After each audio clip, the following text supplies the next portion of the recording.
परिचय। वह कौन सा एक पदार्थ है जिसके बगैर पृथ्वी पर जीवन असंभव हो जाएगा? हाँ, जल। पौधे जल के अभाव में मुरझाकर मृत हो जाएंगे। पशु और मनुष्य जब कम पानी पीते हैं तो उन्हें निर्जलीकरण की समस्या से परेशान होना पड़ता है। अतः जल जीवन की सबसे बड़ी आवश्यकता है। इस पाठ में हम इस बहुमूल्य पदार्थ के बारे में विस्तार से पढ़ेंगे।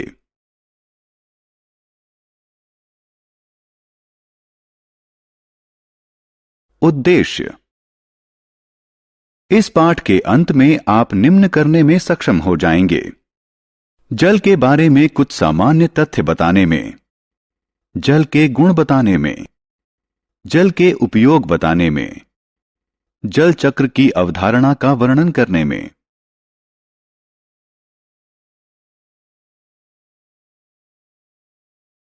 जल के बारे में सामान्य तथ्य। जल सभी सजीव प्राणियों, पादप, पशु, मनुष्य और अन्य जीवों के अस्तित्व के लिए जरूरी है। यह नदी, तालाब, समुद्र और धारा के रूप में पृथ्वी के 70% हिस्से में मौजूद है और इसी कारण धरती अंतरिक्ष से दिखने पर नीली दिखाई देती है। दरअसल जल की प्रचुरता के कारण पृथ्वी को नीले ग्रह का खिताब मिला है।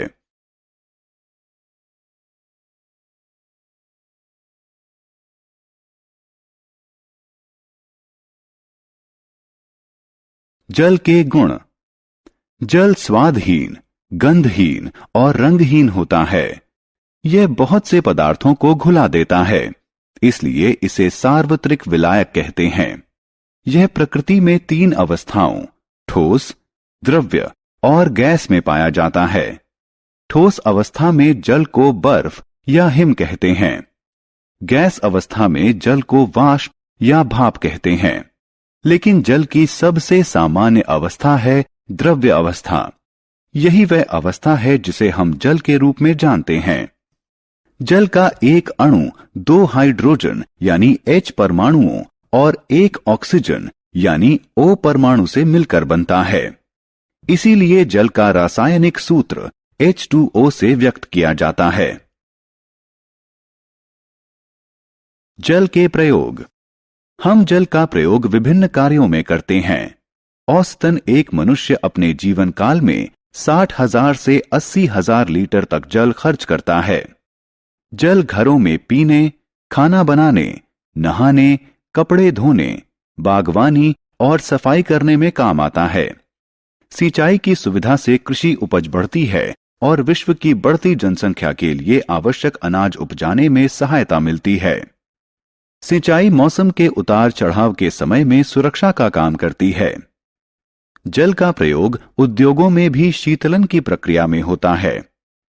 यह बहुत से उद्योगों में विलायक के रूप में काम करता है। इसका उपयोग बिजली उत्पादन में भी होता है। इसके अतिरिक्त मनोरंजन गतिविधियों जैसे तैराकी, मछली पकड़ना, नौका दौड़ एवं दूसरी जल क्रीड़ाओं में जल का उपयोग होता है।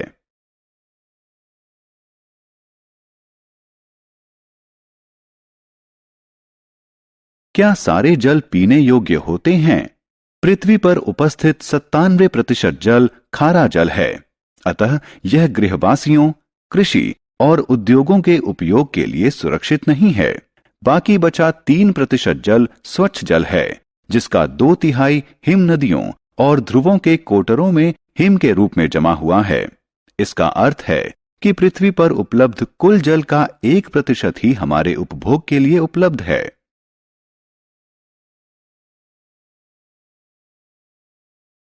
जल चारों तरफ परिवहन कैसे करता है? क्या आप कभी इस बात पर चकित होते हैं कि सजीवों द्वारा पृथ्वी पर हजारों सालों से जल की खपत के बाद भी जल का संतुलन किस तरह बना हुआ है? यह जल चक्र के माध्यम से संभव होता है। जल का द्रव से गैस और फिर गैस से पुनः द्रव्य बनने की दोहराऊ प्रक्रिया को जल चक्र कहते हैं। जल चक्र के 4 निम्न प्रमुख चरण हैं: वाष्पीकरण, संघनन, अवक्षेपण और संग्रहण।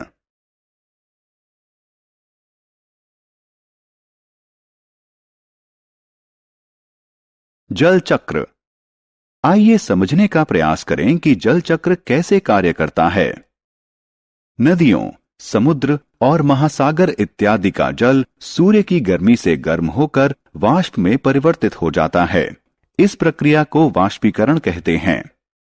पादप मृदा से जल सोखते हैं। वे इस जल को भोजन के रूप में प्रयोग करते हैं और अतिरिक्त जल को हवा में वाष्प के रूप में छोड़ देते हैं। इस प्रक्रिया को प्रस्वेदन कहते हैं।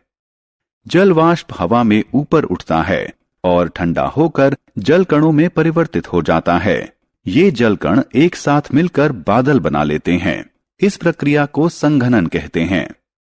जब बादल बहुत भारी हो जाते हैं तो उनमें स्थित जल कण वर्षा, ओले या बर्फ के रूप में पृथ्वी पर गिर जाते हैं।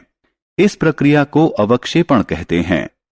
वर्षा, ओले या बर्फ के रूप में पृथ्वी द्वारा प्राप्त जल समुद्रों, महासागरों, नदियों और झीलों में जाता है।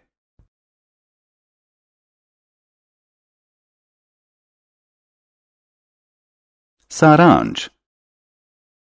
आइए हमने जो कुछ सीखा है उसे संक्षेप में दोहराएं। जल जीवन के लिए आवश्यक है। जल वाष्प, वाष्पीकरण और प्रस्वेदन द्वारा वायु में मिल जाता है। जल वाष्प छोटे जल कण बनाने के लिए वायु में संघनित हो जाते हैं जो बादल की तरह नजर आते हैं। छोटे जल कण एकत्रित होकर वर्षा, हिम या ओले के रूप में नीचे गिरते हैं। वर्षा, हिम और ओले नदियों, झीलों, तालाबों, कुओं और मृदा तक जल पहुंचाते हैं। जल चक्र जल के धरती से आकाश और फिर वापस धरती पर आने की प्राकृतिक संचरण व्यवस्था है।